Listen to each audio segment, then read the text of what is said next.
lagi di channel Pendidikan Biologi Unitri masih di mata kuliah yang sama, mata kuliah Etnobotani. Jadi di sini kita akan membahas banyak tanaman. Khusus pada hari ini kita akan membahas tentang cemilan sehat dari tanaman. Nah, masih bersama saya Bu Rianti dan juga rekan tim saya Yuswa dan masih bintang tamu yang sama dengan Mbak Elga. Oke. Hari ini kita akan bahas yang sedikit berbeda Bu Yuswa dan Mbak Elga. Kemarin kan kita bahas banyak tentang tanaman obat, kemudian kita bahas pewarna, aromatik ya. Mungkin ada beberapa minuman juga, wedang ubuh, kemudian bunga telang. Nah, kali ini kita membahas tentang makanannya. Nah, cemilan seperti biasa dan enak banget nih kayaknya crispy gitu ya. Jadi hari ini kita akan buat keripik. Ini apa ya Bu ya? Kayak aneh, kayak nggak pernah dibuat gitu. Jadi ini keripik tanaman. Kalau yang pertama itu bayam. Nah, kita udah biasa ya dengan keripik bayam. Ya. Nah, bayam ini juga mungkin terutama untuk anak-anak kan sebenarnya kandungan bayam itu baik sekali, banyak banget. Selain ada vitamin dan juga ada serat, besi, ya.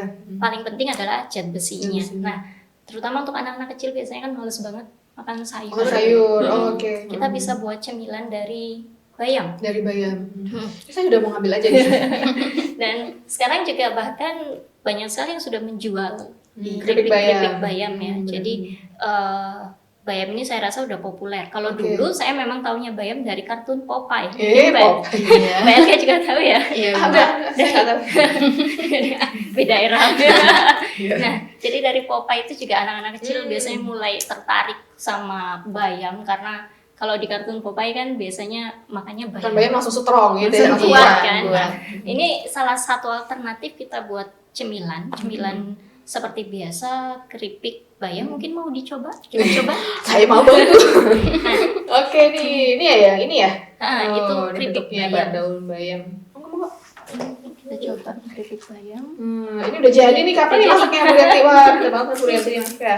Udah keripik bayam. Bahkan nggak kerasa ini ya bayam nggak kerasa bayamnya pada ya kalau anak kecil sih gurih ya, jadi ya sayur yang dibuat untuk cemilan sih kayak alternatifnya, jadi iya cocok banget nih buat anak saya. Nah, yang ini Bu, ini daun apa? Kersen. Kalau di sini kita biasa nyebutnya daun kersen ya. Jadi mungkin beberapa juga belum familiar untuk kersen bisa dikonsumsi atau enggak, karena memang kebanyakan taunya kersen ini sebagai obat ya. Kalau di sini dikenalnya dengan kersen. Kersen itu yang muntingnya kalibura itu ya Bu ya? Muntingnya kalibura. Nah, biasanya kersen ini kan kita gampang nemunya di mana-mana. Terus biasa kita makan buahnya ya. Dikonsumsi anak-anak kecil bahkan suka buahnya. Tapi sebenarnya kersen ini pun kita bisa olah jadi keripik. Nah, jadi ini kayak makan yang aneh gitu ya? Iya. Jadi sebenarnya bisa, ternyata daun kersen ini memang bisa dimakan, terutama pada bagian daun mudanya. Nah, kersen ini awalnya dia bisa digunakan sebagai keripik. Lebih banyak orang-orang mengenalnya waktu di Jogja. Jadi memang mungkin ini baru ya benar ya. Mungkin kalau selama ini kita makan buahnya ya, biasanya daunnya ya udahlah nggak kita apa-apain, ternyata bisa digoreng jadi keripik. Yang ini ya Bu ya. Lagi. Mungkin bisa dicicipi ya. Untuk kersen mungkin ini untuk yang cuman bedanya memang kalau kersen ini dia tidak terlalu serenyah bayam, tapi tebel dan karena tebel ya. Karena bisa dimakan, bisa dikonsumsi. Nah, terutama untuk anak-anak kos ya. Ini sebenarnya jangan buat anak kos, bukan buat alternatif makan, tapi bisa buat usaha Bu. Benar banget, dan bisa banget buat usaha untuk yang kersen. Karena belum semua orang bisa. Jadi etnobotani itu nggak cuma etnis yang terlalu jadul gitu ya, tapi ini enggak, ini kini. Jadi snack bisa dan bisa banget dimanfaatkan untuk sehari-hari lah konsumsi. Tapi kalau manfaatnya juga mungkin sehat juga ya Bu ya. Bener. Jadi untuk kersen sendiri dan dia pasti punya flavonoid. Nah, flavonoid, kemudian dia punya flavonol. Nah, itu bagus sekali untuk penyerapan. Kemudian antioksidan pastinya, serat antioksidan, dan selain itu kita bisa konsumsi dengan Iya, benar-benar nggak makan daun kersen ya. makan daun kersen gitu loh. Nah, tapi saran saya untuk foraging ya pastinya. Foraging itu mencari makanan ya. Jadi kalau orang orang Jawa ngeramban. Nah, jadi ngeramban tuh makan hijau-hijauan. Entah itu mungkin ya tahu kalian ada daun beluntas ya kan, ada banyak sih daun kedikir, terus daun bahkan bunga turi itu udah jadi pecel turi. Kemudian ini yang luar biasa banget Bu, saya baru tahu ini ya, Elga juga mungkin ya. Biasanya kan makan buahnya aja tapi daunnya bisa diolah jadi keripik gitu ya.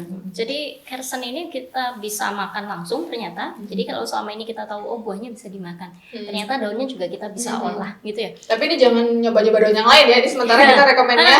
Jadi itu benar. Jadi saran saya untuk ngeramban liar bukan berarti karena mungkin teman-teman yang nonton ini daun kersen bisa dimakan, mungkin daun ini bisa dimakan, daun ini bisa dimakan ya. Jangan jadi, dulu ya.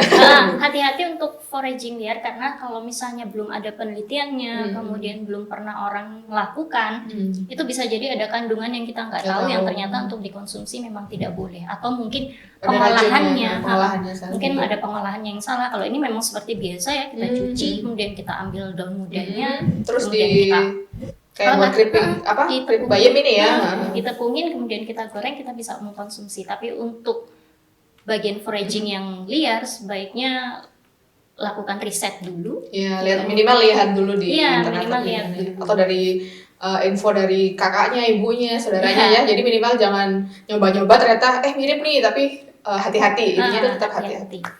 Nah, mungkin Mbak Elga pernah nggak sih mengkonsumsi kersen? Iya pernah Bu. Tapi biasanya buah juga sih Bu.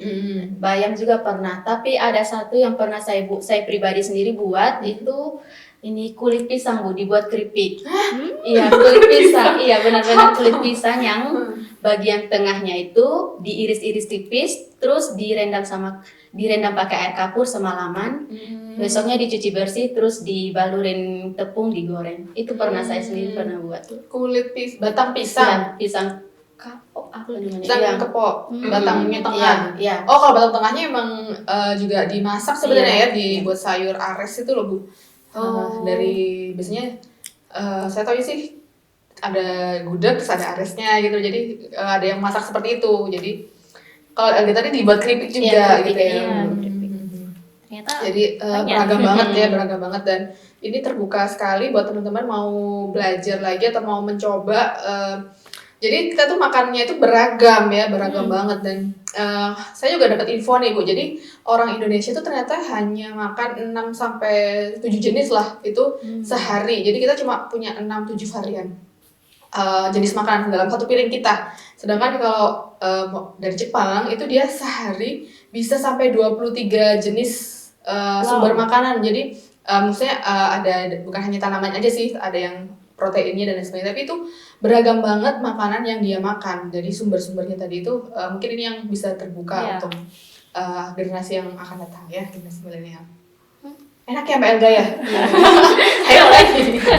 Jadi kersennya ini kayak keripik bayam ya Bu ya? Kayak keripik bayam dan nggak kerasa mungkin pahit atau mungkin kan karena melihat kersen ya, bilangnya mungkin nanti pahit, terus kan agak bergetah memang. Kan itu juga berbulu gitu ya? Iya, dan ternyata kasar gini kan? Masih bisa dikonsumsi. Ya jadi ada sih tanaman yang kayak gini juga namanya junggul. Kalau bahasa di Malang ya. Mungkin teman-teman juga punya tuh tanaman liar yang mungkin hanya tumbuh di saat tertentu. Terus cara mengkonsumsinya seperti apa ya? Itu bisa nih dibagikan ke teman-teman supaya kita bisa banyak menambah wawasan bahwa di sekitar kita itu banyak tanaman yang justru kita nggak tahu manfaatnya ya. Mungkin selama ini kita cuma dari petani terus kita beli ya, tapi coba sih nyari sekitar kita yang lebih ini nggak habis-habis Bu, nanti kalau makan ini nanti aja bukan habis nih. Kayaknya udah cukup deh Bu.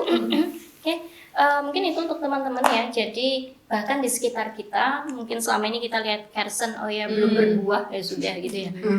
Jadi kita nanti kersen gak ada daunnya nggak berbunga dong berbuah. Tapi jangan juga terlalu berlebihan. Ya, terlalu berlebihan pasti. Jadi industri nanti nggak apa-apa sih.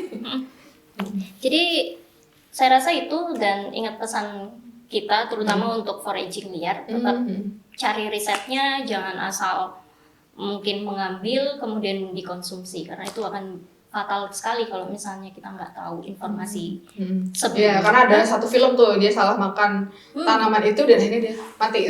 Apa tuh nama judulnya? Coba kan cari tuh videonya tuh. Ada tuh filmnya. Mungkin teman-teman yang lain yang punya jenis tanaman yang belum kita tahu, atau mungkin tanaman di daerahnya ya yang bisa dikonsumsi juga, mungkin nanti bisa di-share atau mungkin Oh, ada lagi Bu, buah kaktus itu juga. iya. Itu yang kayak ekstrim ya. Nah, itu mungkin teman-teman mau agak ekstrim dikit gitu ya. Nggak apa-apa silakan. Ya, mungkin itu ya untuk hari ini. Nanti sampai kita ketemu di topik-topik mata kuliah etnobotani selanjutnya, tetap di channel Pendidikan Biologi Unit 3. Bye.